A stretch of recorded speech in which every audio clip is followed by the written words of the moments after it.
This looks like a job for Superman. Hey everybody, Rez the Collector here with another Superman related review. Today we're taking a look at the new DC Collectibles Earth 2 Superman. This guy just came out. I was in Chicago with my wife and stopped by a comic book store and picked him up, as well as the new Earth 2 Bruce Wayne Batman. Now this, I want to say, is the Superman figure that I have been waiting for.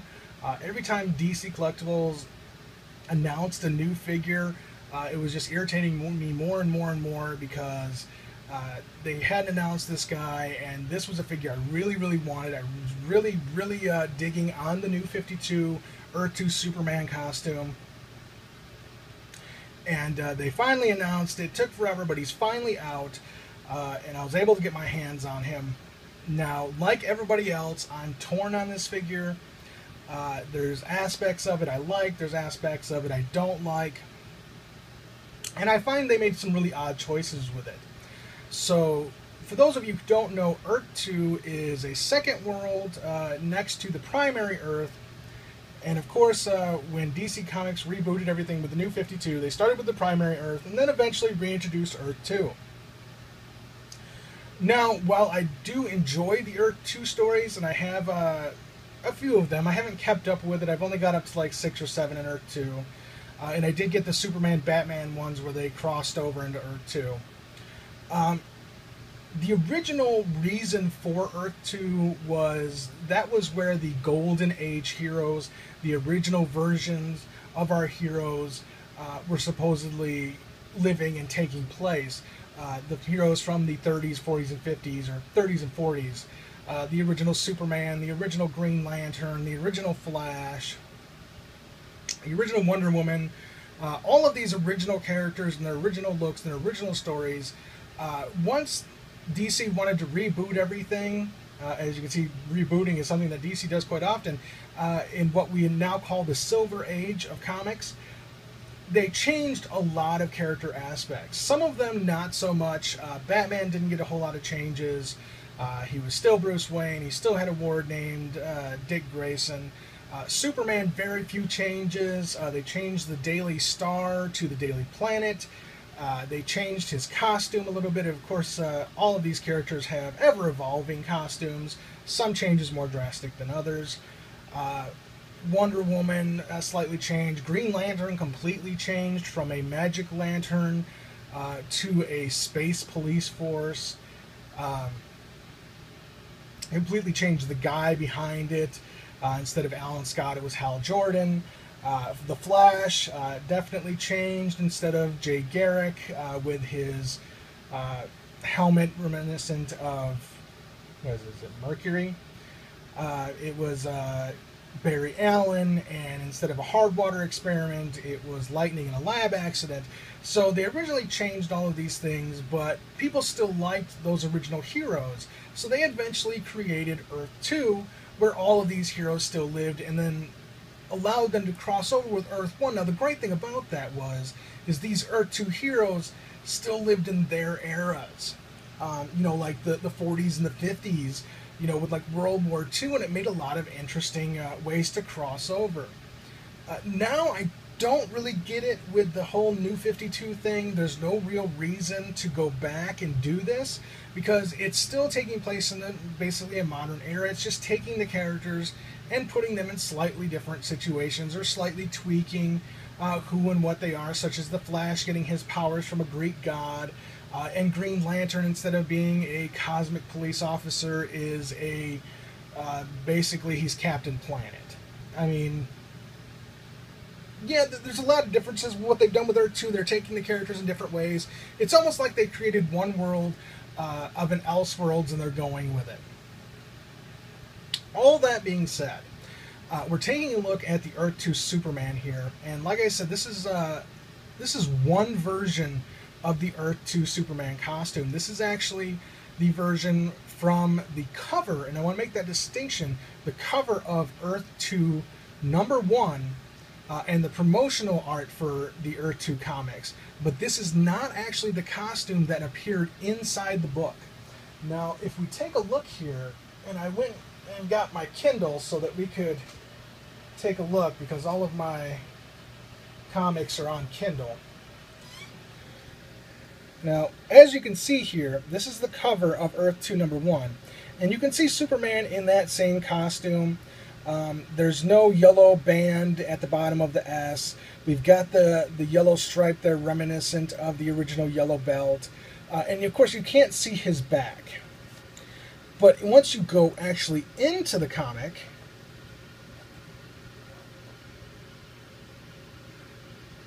as you can see here, the costume changes.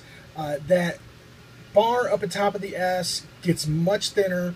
The center of the S is a much thicker line, and then we do actually have a gap at the bottom, as you can see here, instead of just being that solid bar. You'll also notice that this version, sorry for the brightness there, you can see a good picture of the S there. You can see that missing yellow belt portion, and you can see on the back he does have a yellow S. And again, another good picture of that S there. The only place we really see the costume we got the figure of is the cover art and the promotional art for Earth 2. Even in looking at the Superman-Batman crossover, he's still wearing this costume. Now, in parts of that, the S is a little bit thicker in the top and bottom bar, but not anywhere near to what the figure is, not anywhere to near what the cover art was, and he still is missing the yellow belt portion and has the yellow S in the back. Now, in looking, oh, there went my whatnot.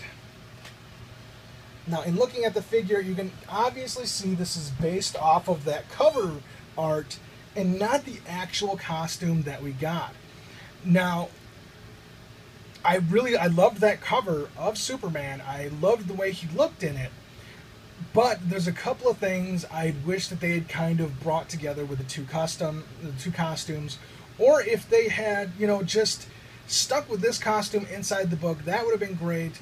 But one thing I would have liked to have seen, and one of my biggest gripes with any Superman figure, and especially this one, is that he's missing that yellow S in the back, which he obviously has inside the book. Now, of course, in that cover, we can't see the back of his cape. But inside that book, he definitely has a yellow S in the back of his costume. Now, I can understand maybe Mattel not doing things like that, but this is DC Collectibles. That yellow S should be there. Now, just to give you an idea of what a figure would look like, with the inside of that costume, the way that looked, or the inside book, that version of that costume, I did actually do a custom. And this, of course, as you can see, is based off of a Man of Steel figure from Mattel. It was very easy to customize. All I had to do was remove that one bar there, and we've got a very nice look of that costume from inside the book. As you can see here, I left that space open where that yellow portion is there on the belt. It comes down still to that point. We've got the red cuffs on the hands, and we have the yellow S on the back, and I really feel that that should be there. Just because we can't see the back of this cape that's on the cover doesn't mean that yellow S is not on this costume. Now, why they decided to switch the costume's look from the cover art to what was actually inside the books, I don't know. They might have had one artist do the cover, and that happens a lot, is one artist will do the cover, and then somebody actually else does the inside of the book. And maybe at that point, when they were doing the cover art, they were doing the promotional art, they had this look for Superman, but by the time they had somebody who was actually doing the inside of the book, they had redesigned him.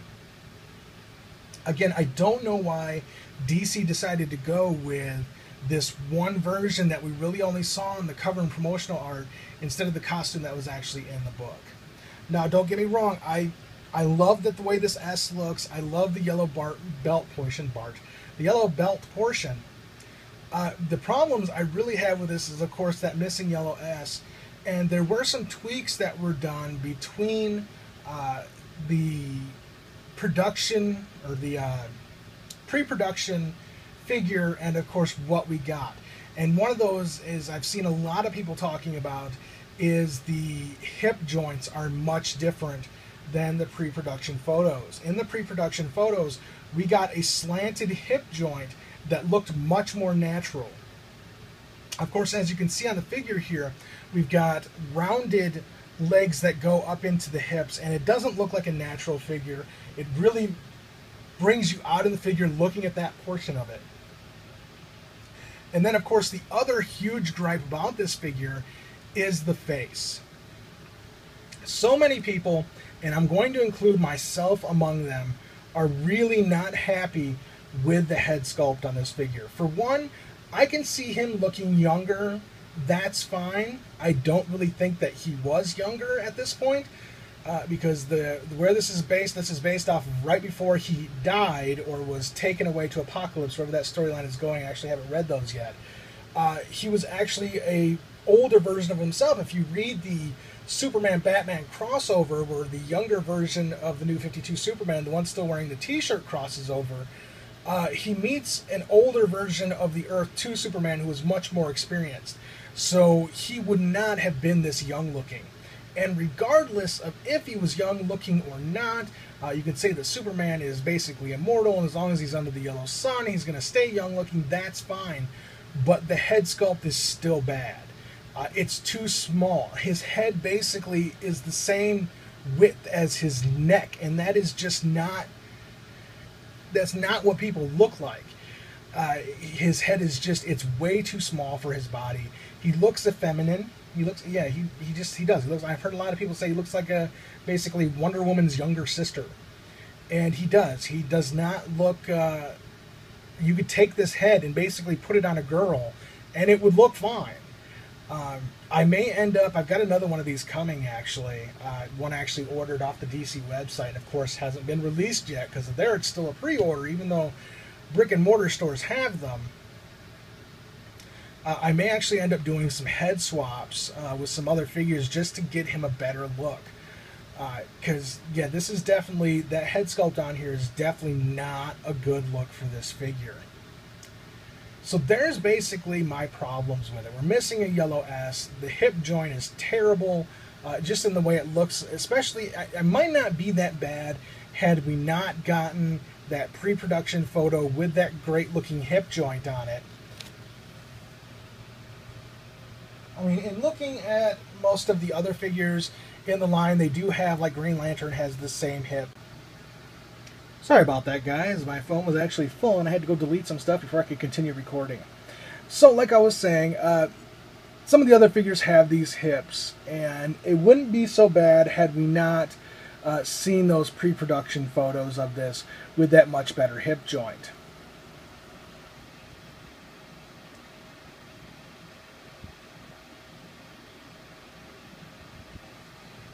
Sorry about that, I just noticed mine's got a little bit of a red splotch right there. So let's talk about the stuff that I do like. I do like this big raised up S shield. I do like it's raised up off the chest. I do like the stylized version of it. I like the yellow bar here, reminiscent of the old yellow belt. I do like the basic outline of the figure. I do like the way the boots are. We've got old classic boots and then this new styling up here. I like the red cuffs.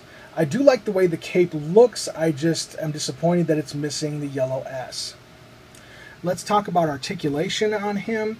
We, of course, have got a ball-jointed head, which gives us quite a bit of movement. Good up, or good down, and not so much up. Basically, straightforward is as far as you're going to get him. We've got, of course, ball-jointed shoulders.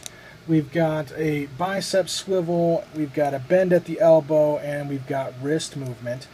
He has no ab crunch to speak of, or a ab swivel. Of course, we've got ball-jointed hips that are going to go out. We've got no swivel or no movement in the thigh. We do have just a standard knee bend, and then we've got rotation here on the boot, and then we've got very nice and tight ankle rockers. So he does look very thin. He's a thinner Superman. Just to kind of give you a good 360 on him. And I do want to show him, of course, next to our standard New 52. Clear up that image a little bit. Just grab, I've got one right here next to me on my Justice League display.